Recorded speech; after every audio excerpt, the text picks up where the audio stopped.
Hello everyone, this is doctor Saranya Guru, one of the consultant gynaecologist. So RH pregnancy గురించి మనం మాట్లాడుకున్నాం కదా. అది అర్లీ బుకింగ్ చేసుకోకపోతే, యాంటీడీ ఇంజెక్షన్స్ తీసుకోకపోతే వచ్చే bad effects in the next subsequent ప్రెగ్నెన్సీలో ఏముంటుందో నేను చెప్తాను. సో మదర్కి ఈ యాంటీబాడీస్ అవి ప్రొడ్యూస్ అవ్వడం వల్ల బ్లడ్ ప్రెషర్స్ అది పెరగొచ్చండి. అదర్వైజ్ మదర్ మీద పెద్ద ఎఫెక్ట్ ఉండదు, only high blood pressures. But baby మీద అయితే depends upon the extent of destruction.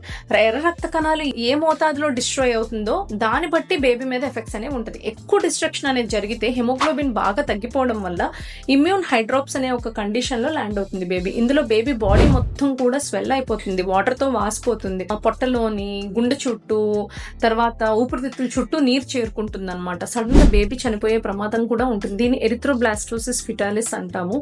And next ఒక మోడరేట్ మోతాదులో డిస్ట్రక్షన్ అనేది ఉంటే జాండిస్ అనేది వస్తుంది. అయితే ఈ జాండిస్ కూడా కొంచెం సివియర్ గా ఉంటుంది. పుట్టాక ఎక్స్చేంజ్ ట్రాన్స్ఫ్యూషన్స్ ఇలాంటివి ఇవ్వాల్సి వస్తుంది, బ్లడ్ అనేది మార్చుకోవాల్సి వస్తుంది బేబీలో. మైల్డ్ వెరైటీలో అయితే జస్ట్ ఎనీమియా, హెమోగ్లోబిన్ కంటెంట్ మాత్రమే తగ్గుతుంది. విత్ సబ్సిక్వెంట్ పుట్టాక డేస్ ప్రోగ్రెస్ అయ్యే కొద్దీ ఆ యాంటీబాడీస్ డిస్ట్రాయ్ అయిన ఎర్ర రక్త కణాలన్నీ కూడా ఒంట్లో నుంచి పోయి ఫ్రెష్ బ్లడ్ చేరుకోవడం వల్ల గ్రాడ్యువల్ గా ఇది కూడా క్లియర్ అయిపోతుంది. సో ఈ మైల్డ్ వెరైటీలో ప్రాబ్లం లేదు, కానీ సివియర్ వెరైటీలో బేబీని మనం కోల్పోయే అవకాశాలు అయితే చాలా ఉంటుంది.